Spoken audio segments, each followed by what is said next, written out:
Berdebar ni. Berdebar. Fidah nanti cakap apa ni sikit cakap Penang sikit biar orang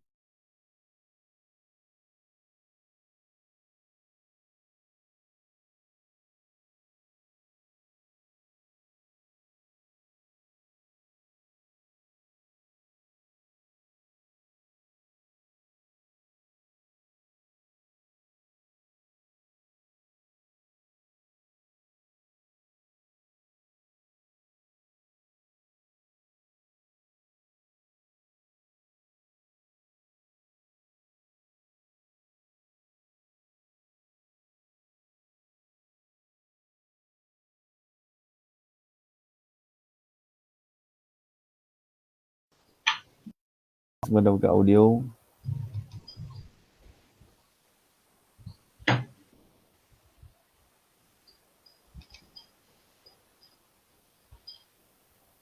Okay, bismillahirrahmanirrahim. Assalamualaikum warahmatullahi wabarakatuh. Alhamdulillah kita ke udara sekali lagi dalam rancangan Campus Live Talk. Hari ini saya ditemankan oleh dua orang gadis pimpinan mahasiswa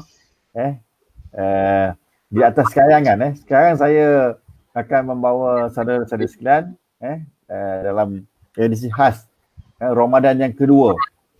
Alhamdulillah ini akan masuk tarawih yang kedua pada malam ini. Tadi kita dah selesai sahur. Jadi rancangan Campus Live Talk ini dibawa khas oleh Pusat Jaringan Komiti dan juga Kegiatan Pelajar Komnet dengan kolaborasi Majlis Perwakilan Pelajar MPP dan dikuasakan oleh bahagian pembangunan pelajar dan juga jaringan komuniti HEP. Jadi saya kira ini adalah siri yang ke-9 kalau saya tak silap yang mendapat sambutan yang menggalakkan musim-musim PKP ni.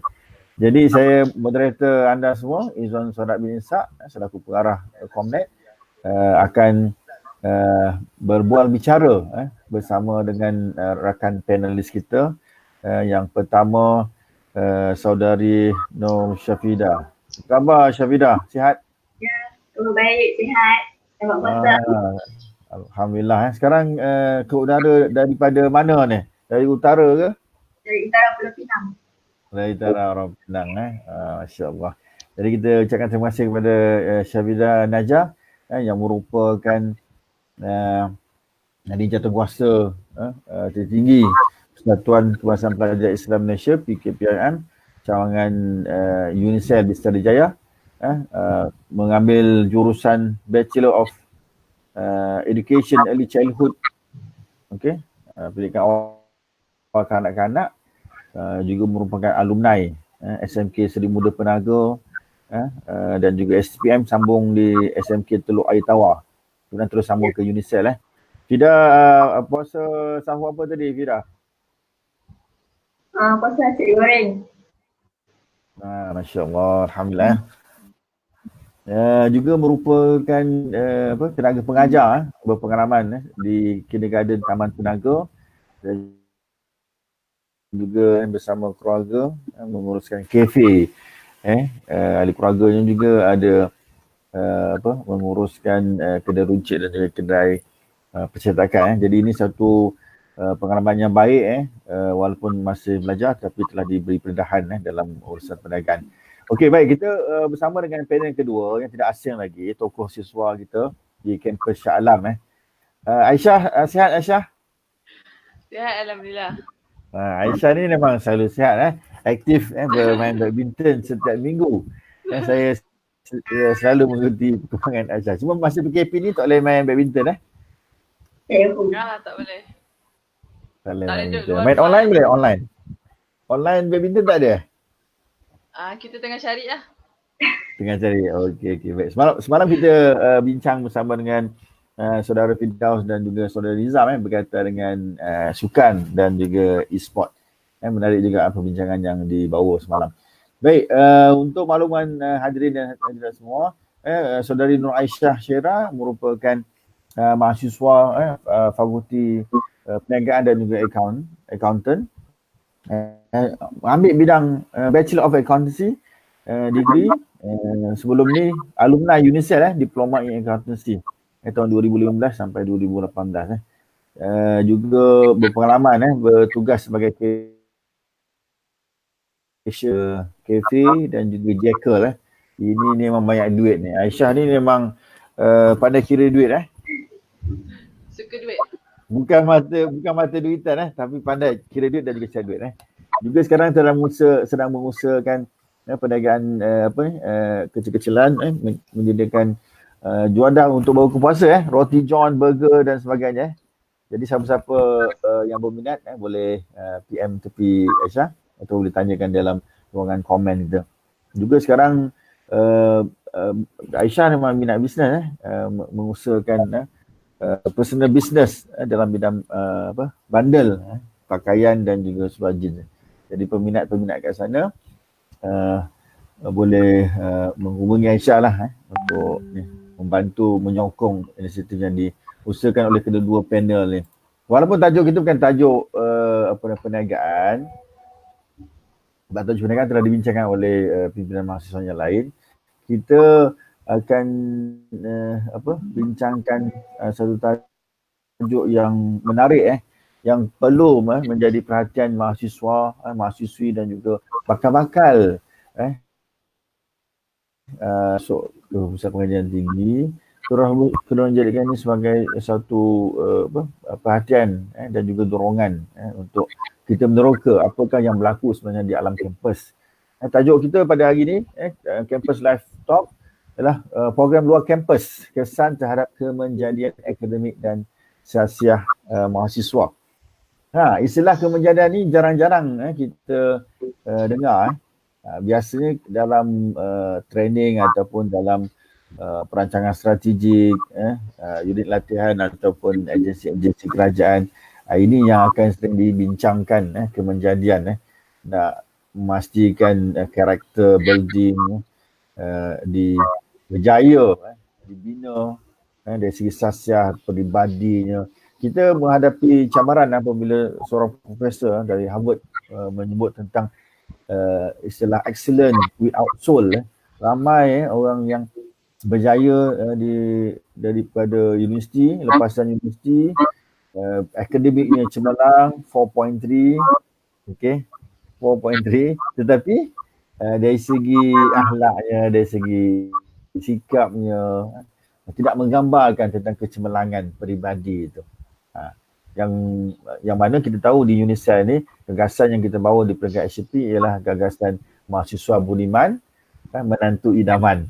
Jadi kita nak pastikan mahasiswa yang masuk ke UNICEF ni dibina sasiahnya dengan elemen-elemen mahasiswa budiman seperti budi bahasa, santun bahasanya, budi pekerti, akhlak tingkah laku sikapnya, budi bicara, boleh buat pertimbangan walaupun kita ada perbezaan dan juga ada daya tahan uji, yang itu yang kita mahukan di dalam pembentukan karakter mahasiswa, kemenjadian mahasiswa di UNICEF.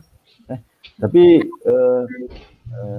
kita nak serahkan kepada panel pertama kita untuk mengulas tentang makna kemenjadian dan juga tajuk yang kita bawa pada hari ini. Silakan Syafidah. Okey, sebelum tu saya ada pantun. Ubi kayu untuk dimakan. Buat santapan seisi keluarga. Puasa lah. Assalamualaikum saya ucapkan sebagai tanda pembuka bicara. Waalaikumsalam.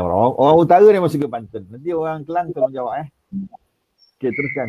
Okey, sebelum tu saya nak ucapkan terima kasih kepada moderator kita, Encik Izwan, serta panel kedua. Okey, berdasarkan tajuk kita iaitu tentang terhadap kemenjadian akademik dan sosial. Apa yang dimaksudkan dengan kemenjadian akademik dan sosial itu adalah siasat ataupun kepribadian seseorang mahasiswa untuk menjadi melahirkan SPSP pelajar yang etika, yang beretika, yang mempunyai kemahiran pemimpin, kemahiran berbahasa, kemahiran berfikir dan berpengetahuan. kemajanan ni dia bukan dari segi akademik saja, tapi kita dapat melibatkan diri dalam program kesukarelawan yang pelbagai aktiviti yang ada di kampus. Itu. Itu okey, baik. Jadi itu pembuka awal bila kita bincangkan tentang kan kali ni jadi kita tak nak lagi gagal dalam sistem pendidikan kita. Bertahun kita belajar di sekolah rendah, di sekolah menengah, langsung kita masuk ke universiti, 3 tahun, 4 tahun, akhirnya kita hanya melahirkan mahasiswa robot ataupun sebab kita tahu universiti bukan penjara, sekolah bukan kilang, kita nak melahirkan manusia, memanusiakan manusia. Okey, baik. Saya tanya pada panel yang kedua, saudara Aisyah. Mungkin saudara boleh memberi sedikit penjelasan tambahan berkaitan dengan kemenjadian pembentukan karakter mahasiswa dalam wacana kita nak menggalakkan mahasiswa bukan saja terperangkap dalam kampus, tapi luar kampus juga mereka boleh bergiat aktif. Okey, Assalamualaikum warahmatullahi wabarakatuh. Terima kasih kepada Encik Moderator Encik Zuan dan panel 1 Encik Syafida. Okey, bagi saya kemenjadian tu ada bakat rapat juga kalau seseorang pelajar tu bergiat aktif. Contohnya macam program luar kampus, kita macam melakukan program sukarelawan, program kemasyarakatan. Maksudnya kita bergaul dengan orang luar. Jadinya bila kita bergaul dengan orang luar, kita akan kadang-kadang benda ni automatik lah. Kita punya khasiat tu adalah berubah. Tapi ada juga orang yang macam tak ada kesedaran. Contohnya macam kalau kita lakukan program sukarelawan tu, kita akan ada sikap prihatin, kita kesian, baik lah kan. Sifat yang baik juga.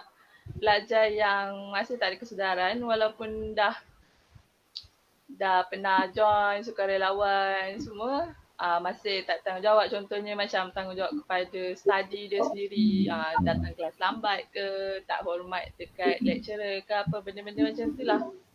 So bagi saya kemenjadian ni juga terletak pada diri seseorang mahasiswa tu juga. Sama ada macam kesedaran tu datang dari diri kita sendirilah. Betul. Okay, baik. Fida mungkin ada berpengalaman terlibat dengan program luar kampus di bawah organisasi pelajar Fida sendiri yang sekarang Fida pimpin, iaitu Persatuan Kebangsaan Pelajar Islam Malaysia PKPIM. Mungkin Fida boleh kongsikan apa manfaat yang Fida dapat rasakan sendiri yang boleh dikongsikan dengan rakan-rakan siswa ataupun penonton di luar sana. Okey, manfaat yang saya dapat, yang pertama adalah pengalaman. Tahun lepas saya ada jadi pengarah program dan untuk 4 program. Banyak yang saya dapat daripada program tu. Contohnya macam mana nak jadi ketua, macam mana nak arah anak-anak buah, macam mana nak kita nak macam mana kita nak bentuk sebuah organisasi tu jadi sebuah organisasi yang baik lah. Lepas tu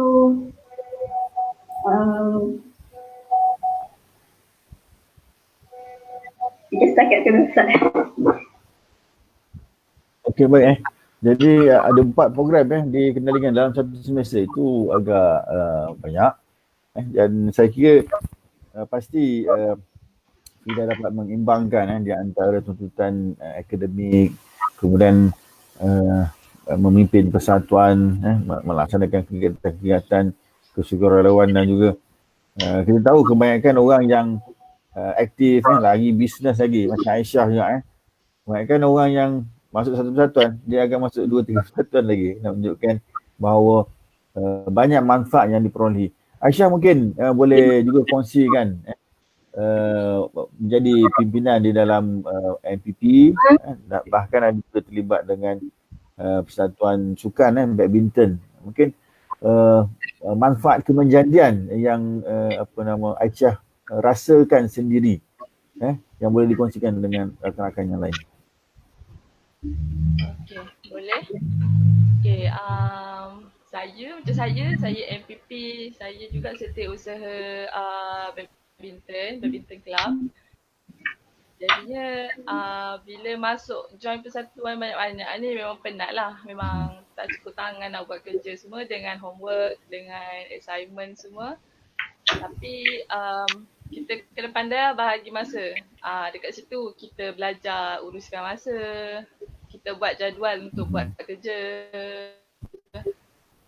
Benda ni macam ajar kita pasal masa lah, untuk tepati masa. Jadi bila dapat sesuatu tugas tu kita terus buat, terus uruskan. Lepas tu macam sikap bertanggungjawab, macam kita lebih nak kata macam lebih hebat tu tak lah kan. Tapi macam kita lebih berpengetahuan. Sebab kita belajar banyak benda. Maksudnya kita masuk universiti, kita bukan semata-mata belajar apa yang kita ambil. Macam saya ambil account, kita bukan semata-mata belajar account je. Kita belajar pasal macam mana nak jadi seorang pemimpin yang bagus. Pasal kita belajar pasal protokol, kita belajar pasal disiplin, macam-macam benda kita belajar. Macam mana nak buat proposal yang baik semua. Sebab nanti bila kita dah kerja pun kita buat juga benda-benda tu. Macam buat proposal, buat kertas kerja semua. Itulah. Okey, baik. Nah, jadi pendedahan yang kita lalui semasa kita terlibat dengan organisasi pelajar dan juga kegiatan-kegiatan luar kampus ni membantu pembinaan kita menjadi orang yang lebih bertanggungjawab dan juga dapat mengurus masa dengan lebih baik. Saya kira itu satu ciri ataupun watak yang penting yang harus dikuasai. Ramai orang yang dah bekerja, lagi-lagi kalau yang dah berkerjaya dan juga berkeluarga, pengurusan masa itu menjadi satu cabaran yang besar. Nak uruskan anak-anak, nak ada tanggungjawab di tempat kerja, tanggungjawab di dalam karya, dalam NGO dan sebagainya. Jadi dengan latihan-latihan yang telah dibentuk secara langsung dan tidak langsung dalam organisasi belajar ni, sekurang-kurangnya dapat kita timbul pengalaman. Saya pasti banyak juga kesilapan, kekurangan yang berlaku ketika saudara-saudari memimpin organisasi, tetapi daripada kesilapan, kelemahan itulah yang kita boleh belajar sesuatu. Baik, Fida daripada Penang. Mungkin Fida boleh berikan sedikit cabaran-cabaran yang dilalui ketika proses pembentukan kemenjadian akademik dan juga sasiah mahasiswa. Kita nak mahasiswa ni akademiknya nombor satu, tetapi berpersatuan bukan nombor nak ada keseimbangan dalam aspek akademik menjadi tujuan utama kita datang ke universiti untuk menuntut ilmu cemerlang, menjadi harapan ibu ayah. Pada masa sama juga kita bertanggungjawab menjadi community campus, rakan pembangunan universiti untuk mengembangkan potensi diri dan juga potensi rakan-rakan siswa yang lain. Okey, cara berkomunikasinya, kemahiran komunikasi, kemahiran kepimpinan dibina. Jadi macam mana kita nak menghadapi cabaran dua kemenjadian akademik dan juga co-curriculum ni? Tidak, silakan. Okey, yang pertama adalah kemahiran kepimpinan. Seseorang itu mesti kena mempunyai perlu macam aktiviti secara rohanian, perlu mengasah bakat kepimpinan diri, belajar melalui pendedahan bersuara ketika berhadapan dengan pelbagai latar belakang masyarakat.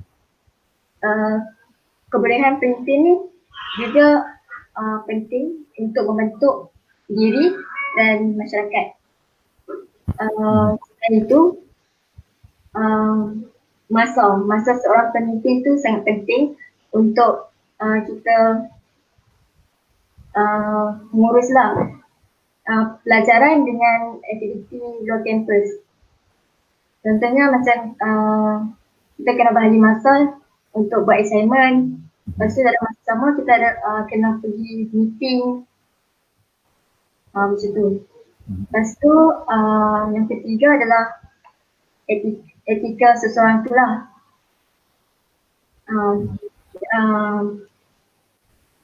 Pelajar perlu membentuk etika menjadi lebih baik untuk membentuk mahasiswa yang budiman. Lepas tu dengan etika ni seseorang mahasiswa tu boleh menjadi mempunyai ciri-ciri pelajar yang macam terdirikan apa semua tu lah.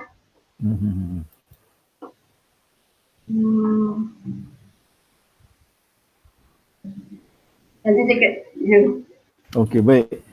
Okey, jadi mencabar apabila kita baru pada tahun pertama macam Fida buat baru semester 3 tapi telah bergiat aktif dan cuba proses belajar untuk mengimbangi antara tuntutan tanggungjawab akademik dan juga kurikulum. Jadi mungkin Aisyah yang aktif bisnes pandelnya dengan sukannya, gaya hidup sihatnya, training selalu malam di Dewan Pro Chancellor kadang-kadang berebut-rebut dengan program pengurusan universiti terpaksa buat latihan di luar,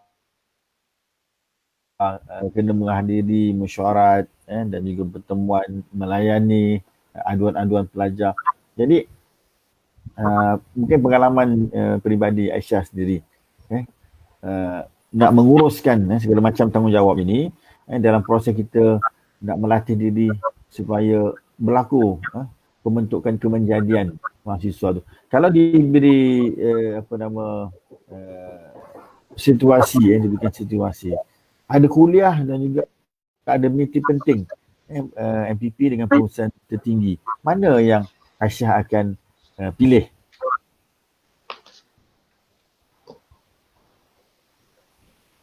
Okey.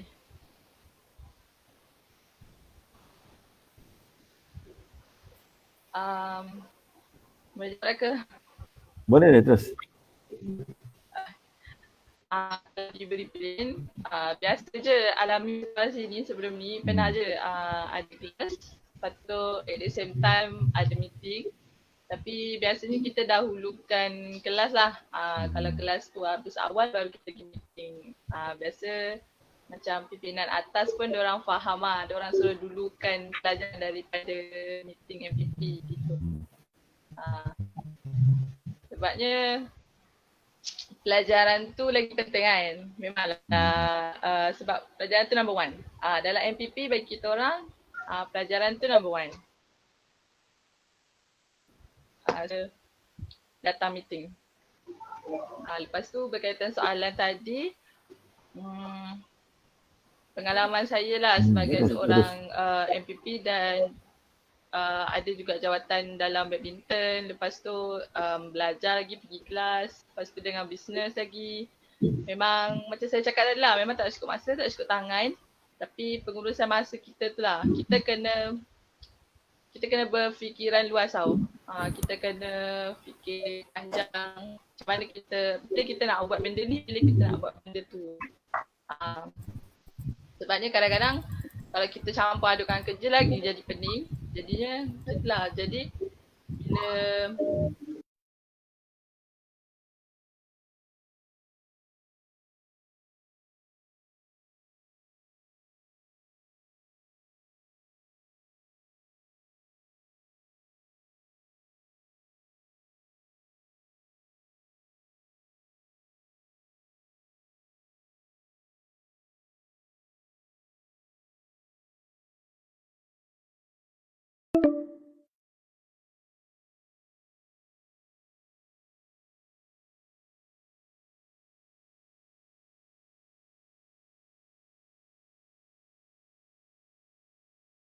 Nah, kita kita layan rakyat kan. Macam tu. So mungkin nanti kalau kita keluar, siapa-siapa yang mungkin berazam dan bercita-cita nak jadi adun tu dah boleh jadi adun dah rasanya kan. Kalau masuk MPP. So sifat kepimpinan tu macam lagi tinggi lah.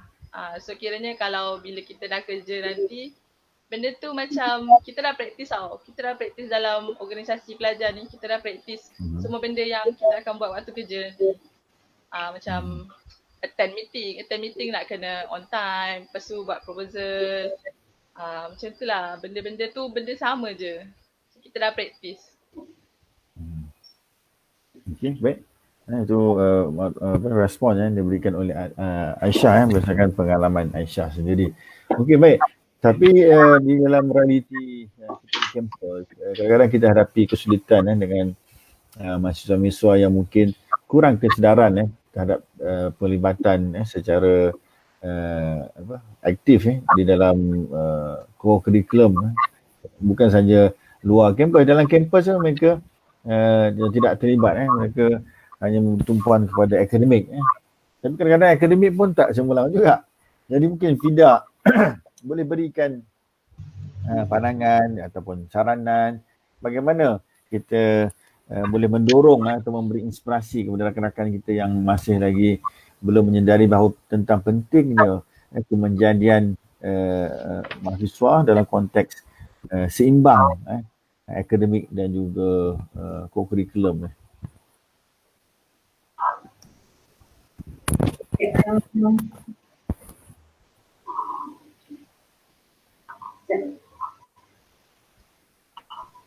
Silakan Fida.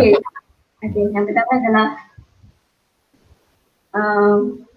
seseorang mahasiswa itu perlulah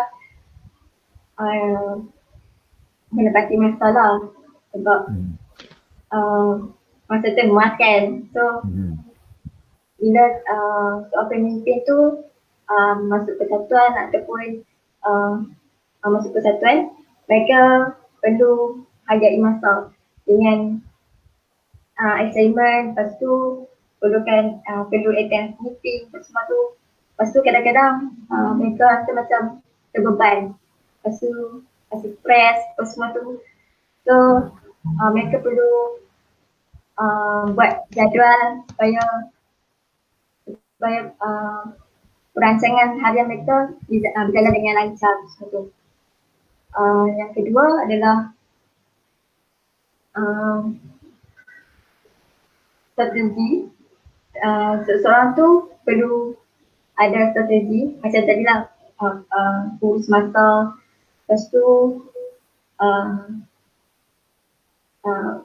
strategi dalam macam mana kita nak bedakan aktiviti sukarelawan dengan aktiviti assignment kita dengan ahli group kita. Lepas tu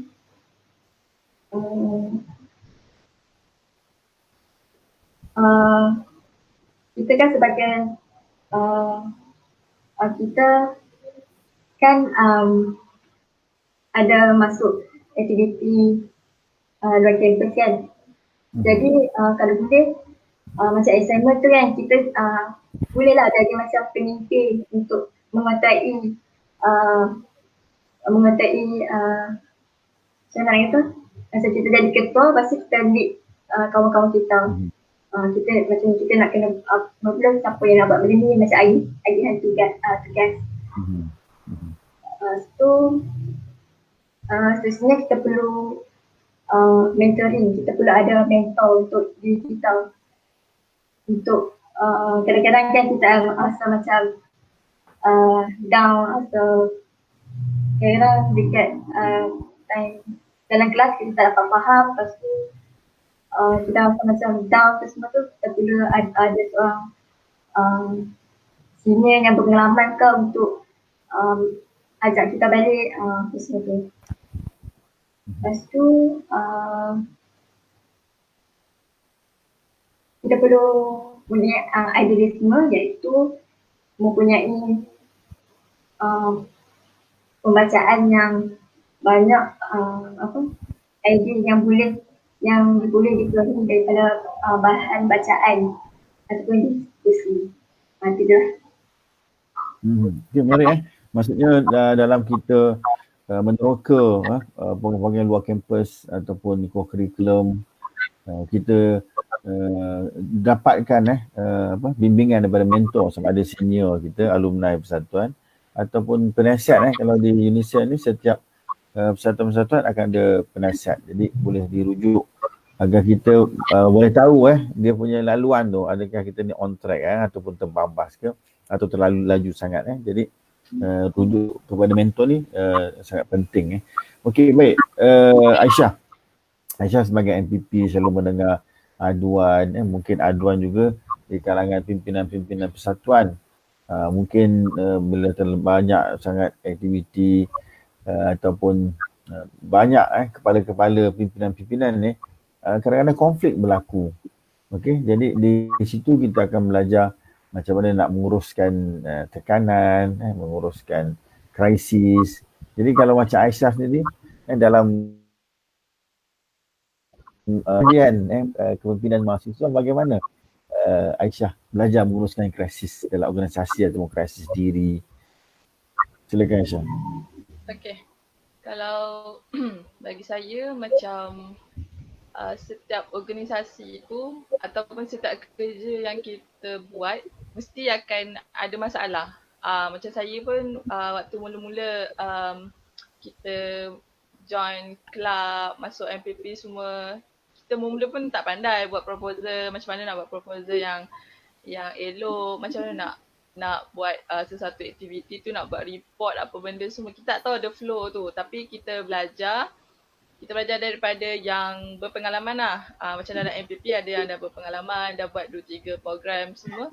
So kita belajar, kita orang kata menimba ilmu lah, benda tu menimba ilmu. So jadinya kemenjadiannya dekat situ, kita macam kita nak kita belajar benda tu lah, benda baru. Kita ambil tahu pasal benda baru.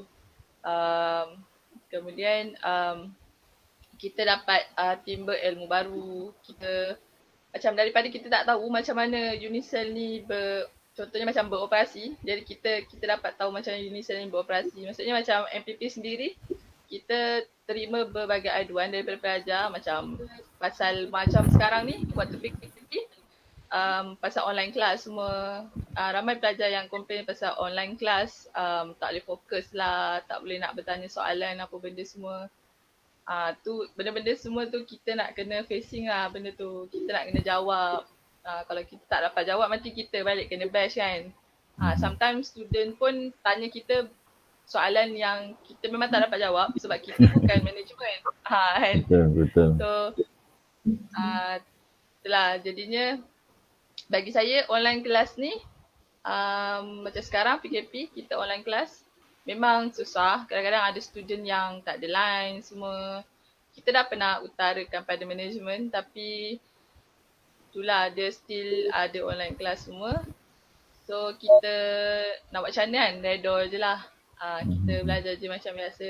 Nak kata tak boleh tanya soalan tu boleh je. Kita boleh je macam unmute and then tanya lecturer. Lecturer akan jawab je. Tapi certain student diorang off camera, off microphone. So diorang sendiri yang benda ni itulah berkaitan dengan kemenjadian guard lah. Kalau betul kita nak belajar, tak kira dengan cara apa pun kita boleh belajar. Online class pun kita boleh je on mic, tanya lecturer, on camera untuk tanya lecturer apa yang kita tak faham. Dekat ruang chat pun ada untuk type kalau rasa tak nak on mic. Tapi kadang-kadang itulah kemenjadian tu tak menjadi kepada sesetengah student. Diorang macam malu nak tanya lah, nak on mic, malu lah semua, nak buka kamera, tak nak tunjuk muka sendirilah. Benda tu itulah kemenjadian pada diri sendiri. Bagi saya lah. Betul sebab saya sendiri mengajar kuliah pada semester ni.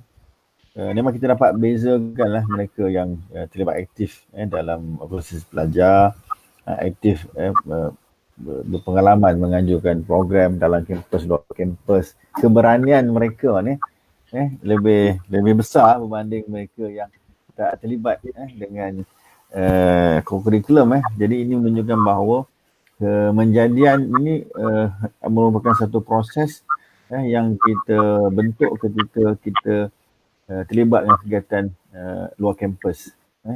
Daripada kesilapan-kesilapan yang kita lakukan sebenarnya membentuk karakter kita untuk lebih cakna dan juga lebih teliti dan lebih berani. Sebab kita pasti akan berhubung dengan berbagai pihak daripada sebesar-besar orang dan juga sedikit orang. Jadi kita dapat rasa empati tu. Baik, Fida. Fida masih di udara di Penang. Jadi sekarang ni Fida musim PKP Perintah Kawalan Pergerakan. Kuliah telah pun masuk minggu ketiga. Kita telah mengikuti kuliah secara online. Jadi mungkin juga kegiatan-kegiatan yang dianjurkan oleh PKPIM yang dipimpin oleh FIDA sendiri ada buat penganjuran program-program secara virtual dalam usaha untuk memastikan kemenjadian pelajar boleh terus dibentuk karakternya. Mungkin Fida boleh kongsikan sedikit program sepanjang PKP ni. Okey. Aktiviti sepanjang PKP untuk kesatuan PKPIM ni kami buat physical iaitu melalui aplikasi Discord. Pada petang ni ada pukul 2 petang. Boleh join Ini terbuka ke? Siapa yang free tu bolehlah join. Pukul berapa tu? Pukul 2 petang. Ni lepas terus sambung tadarus Quranan ni? Ada tilawah, tadabbur, sirah, usam, ada kupasan buku dan ada tentang isu semasa. Setiap ni ada moderator yang akan terangkan lah. Bila siapa yang free untuk join seksikan untuk kelab KPM. Untuk aktiviti lain, bulan Ramadan ni ada tadarus untuk siapa yang nak join lah. Macam mana dikendalikan secara online ni? Selalu tadarus ni kita bersemuka dalam kumpulan-kumpulan kecil. Setiap pemimpin tu ada dia ada surah yang dia kena baca macam surah Al-Baqarah ayat 1. Siapa yang baca apa semua tu, bila dah baca dah tu kena bagi tarik kat lampu dah.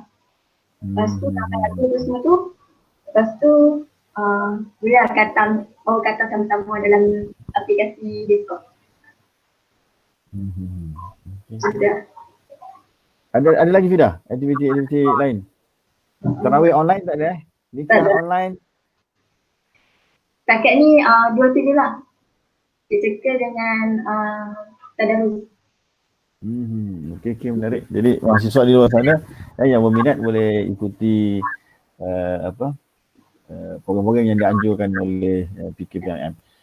Kita juga maklum bahawa MPP menganjurkan 9 program sepanjang PKP ni. Jadi mungkin Aisyah boleh kongsikan sebahagian yang perlu wajib disertai oleh pelajar UNICEL, atau mungkin ada program-program daripada persatuan lain yang nak dimaklumkan juga, program luar kampus di atas talian secara visual maya ni. Silakan Aisyah.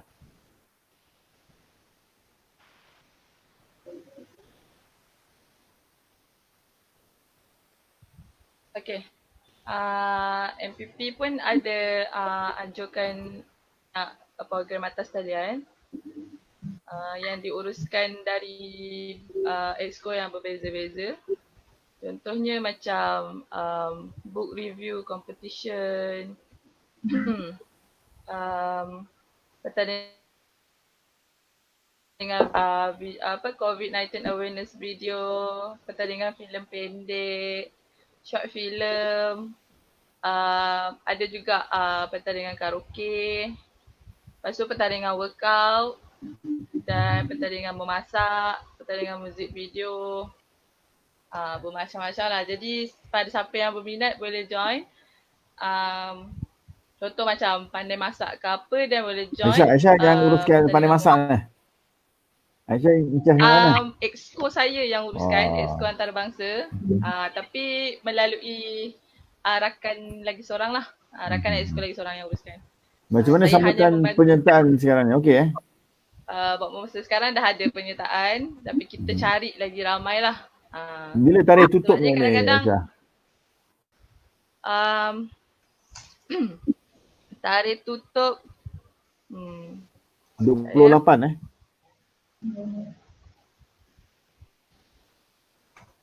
Tarikh tutup 28 April. So maksudnya ada lagi 3 hari lagi jadi kita minta mahasiswa semua mengamal. Biasa hantar last minute ni Aisyah? Ya? Biasanya penyertaan hantar last minute. Itulah tu. Tapi kita dah extend. Pada awalnya kita buka sehingga 28 April, tapi kita dah extend. Oh, okey. Jadi biar ramai mahasiswa boleh terlibat ya. Ya, betul. Tak susah pun. Saya rasa macam ramai je yang tahu macam masak sambil buat video kan. Edit-edit sikit. Pakai TikTok lah. Tak susah. Jadi Syafidah kalau nak join bolehlah join sekali. Ya. Masak apa-apa pun boleh. Kita tak ada syarat spesifik masakan apa. Boleh je masak apa-apa. Roti John boleh Buat roti? video edit-edit sikit. Roti John boleh. Boleh. Kita akan buat lah. Tapi itulah MPP tak boleh masuk. MPP akan jadi juri MPP hanya menguruskan je pertandingan ni. Okey. Kalau masuk tu kena daftar dulu. Daftar, bagi nama. Nanti kita bagi poster. Kat poster tu ada nombor telefon untuk di contact. Dan boleh contact nombor tu lah bagi nama. Dia penyertaan ni tiada had penyertaan Tak ada. Dan pemenang akan dapat duit. Wow. Penyertaan Berapa free. nilainya? Dapat duit. Duit bernilai? Tempat pertama RM70. Tempat kedua kejap.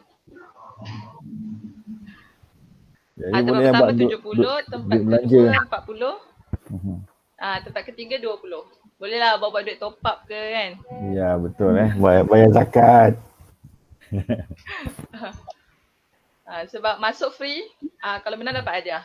Itu yang untungnya. Duit akan ditransfer secara online atau diberikan selepas PKP? Tak dengar. Duit akan diberikan bila tu? Secara online ataupun selepas PKP? Kita akan bagi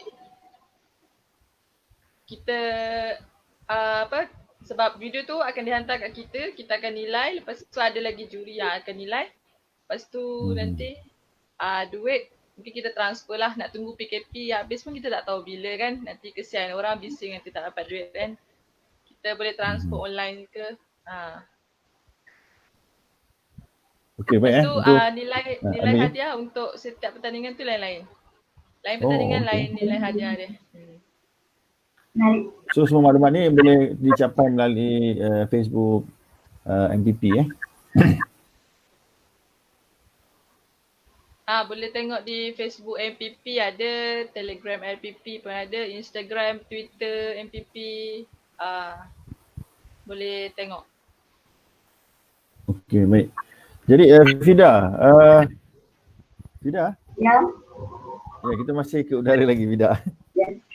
Jadi Fida sebelum ni belajar di Penang daripada SPM, dia tu sambung kepada peringkat STPM, kemudian memilih UNICEF sebagai tempat pengajian tinggi. Boleh Frida kongsikan kepada mungkin yang menonton ni pelajar lepaskan SPM yang sedang mencari-cari peluang belajar.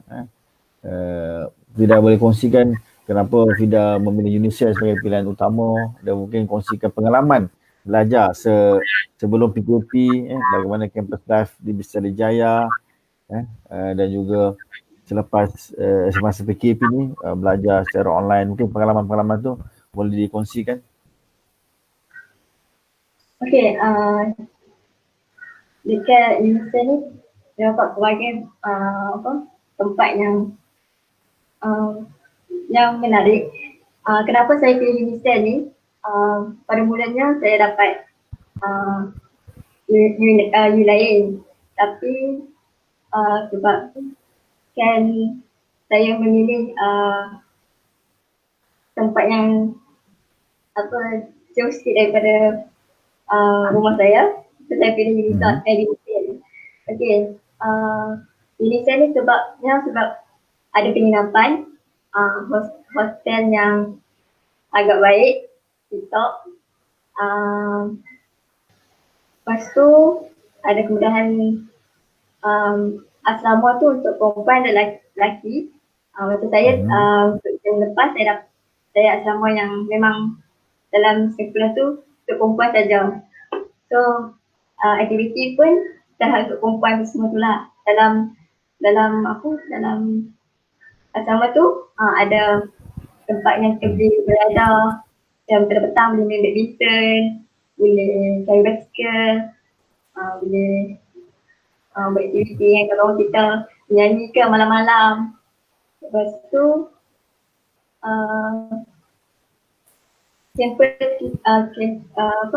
asrama kita untuk ke kelas tak jauh sangat, boleh jalan kaki. Ada yang macam kalau aliran yang kos yang jauh, terpaksalah jalan kaki ataupun ada perkhidmatan bas tu ada juga. Lepas tu lecturer setakat ni semua baik-baik.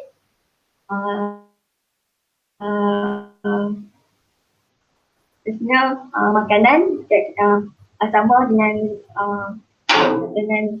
JB dekat, so senang lah kita nak pergi beli makanan. Kita kan suka makanan, senang lah kita nak pergi beli makanan semua dekat JB tu.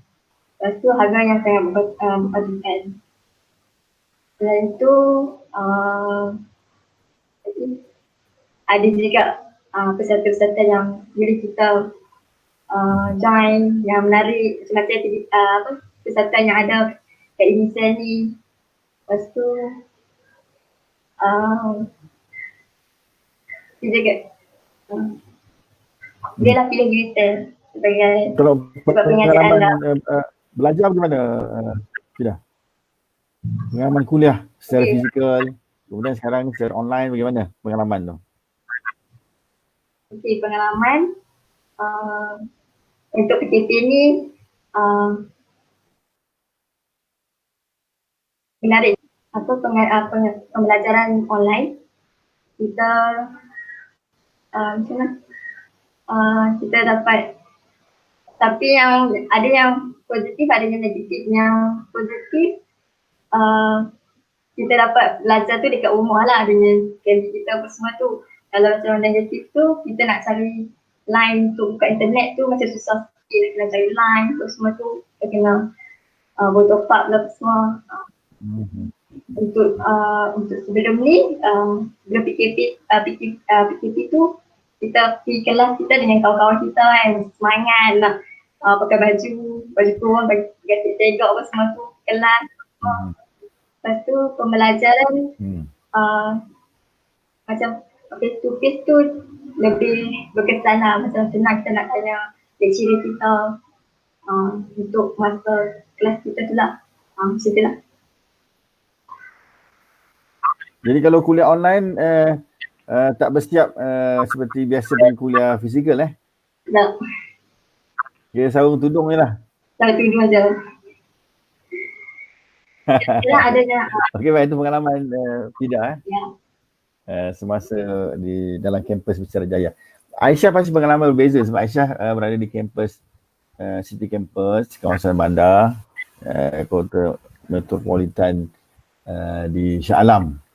Bagaimana Aisyah punya pengalaman Aisyah mungkin tinggal di rumah sewa atau tinggal di College MAIS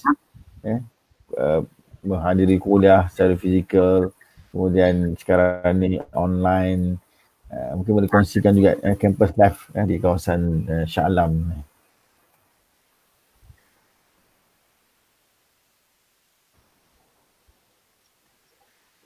Okey.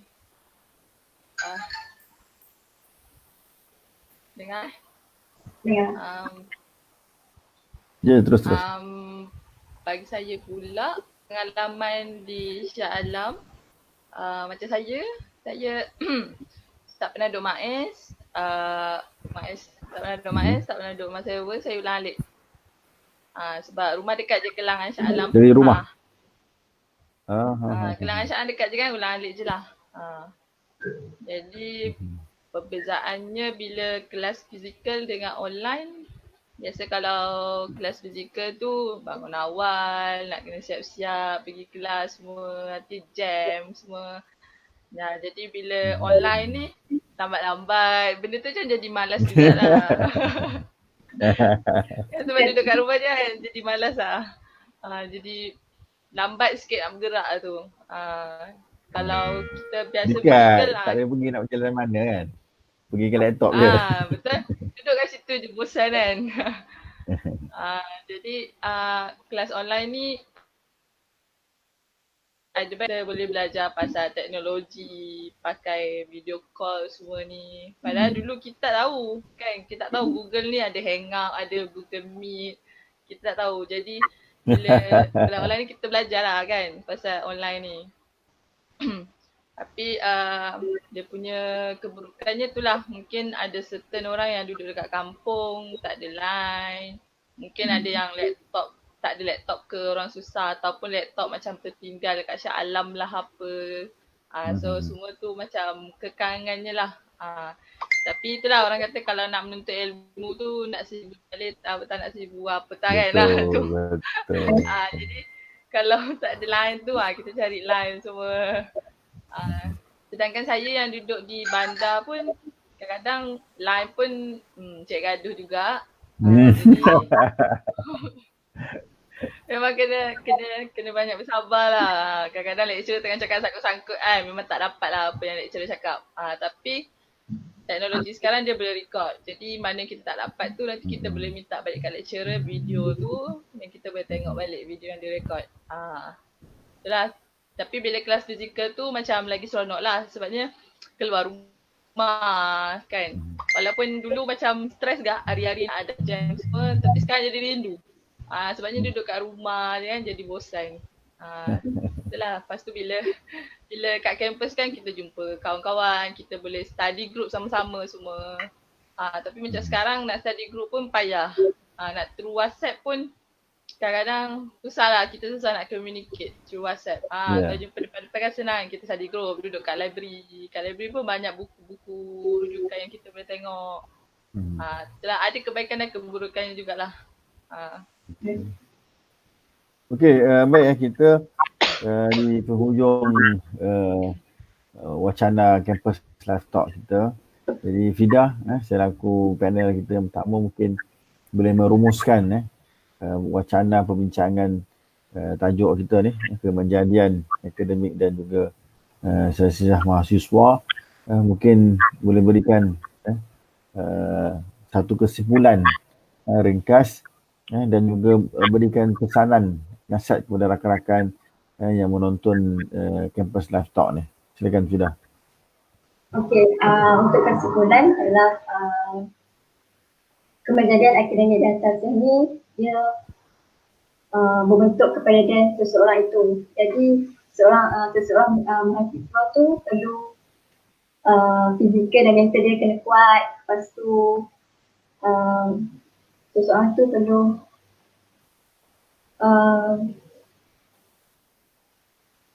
dia perlu dalam rohani dia, dalam macam nak kata kemenjadian akademik ni bukan sahaja dalam pelajaran tapi dalam aktiviti kesukarelawan juga kita perlu masuk supaya kita dapat pengalaman, kita dapat jadi seorang yang macam mana nak jadi seorang ketua, macam mana kita nak berkomunikasi dengan masyarakat, dengan kaum kita, supaya nanti bila kita ada semua ilmu ni, pengalaman ni, kita time kita nak kerja nanti kita dipermudahkan. Lepas tu kita senang dapat kerja. Memang akademik dan sosial ni perlu akademik dan sosial ni perlu diseimbangkan supaya kita menjadi pelajar yang mahasiswa yang cemerlang, beriman, bukan saja cemerlang dalam akademik tapi akhlak, lepas tu akhlak, lepas tu pribadi kita lah. Dah. Aisyah pula bagaimana? Boleh kita rangkumkan satu rumusan daripada tajuk perbincangan kita?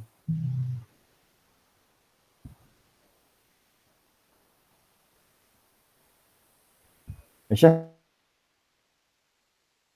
Boleh?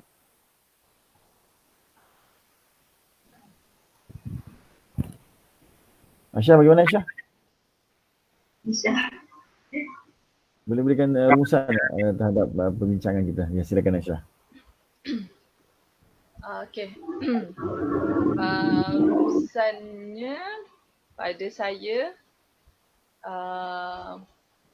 setiap pelajar tu macam kena aktif jugalah dalam persatuan. Maksudnya bila kita aktif dalam persatuan, kita tahulah apa yang perkembangan yang berlaku dalam UNICEF. Kita tak adalah macam katak duduk bawah burung. Kita tahulah pasal perkembangan tu. Ini kadang-kadang certain pelajar macam lagi-lagi UNICEF, kita kan macam duduk rumah sewa semua, kita tak ada asrama. Jadinya datang kelas, habis kelas balik. Jadinya tak tahu apa-apa perkembangan, tak nak join program apa-apa. Dan benda tu macam kesian jugalah dekat persatuan-persatuan pelajar yang ada dekat UNICEF sebab tak ramai yang nak join. Jadinya bila macam tu macam kesian lah dekat operasi pelajar dah keluar duit semua tapi tak ada sambutan. Macam persatuan yang terpaksa bubar sebab tak dapat sambutan kan. Jadinya kesian lah. Itulah kesimpulannya bila kita masuk dalam persatuan, kita join dalam persatuan, memang kalau banyak persatuan tu kita akan penat, stres, banyak kerja semua, tapi sebenarnya macam lagi banyak persatuan macam lagi mengajar kita lah pasal kepimpinan, pasal bertanggungjawab. Dan bila kita join program-program yang dianjurkan, kita lebih banyak pengetahuan lah. Macam kita join program kelab ni lain, kelab tu buat program lain. So kita dapat merasa pengalaman tu yang bermacam-macam. Jadinya benda ni kadang-kadang dekat sekolah dulu tak ada. Bila masuk universiti baru ada, baru kita belajar pasal benda ni. Pasal kepimpinan semua ni lah. Dan pihak UNICEF pun sendiri, macam HCT, Comnet pun ada juga macam buat kursus-kursus kepimpinan, macam K-pop, ada juga hari tu buat kursus protokol. So benda-benda ni bila kita masuk dalam persatuan, kita akan dapat ilmu yang lebih lah daripada orang lain. Terima kasih banyak Aisyah dan juga Fidah atas rumusan dan kesimpulan.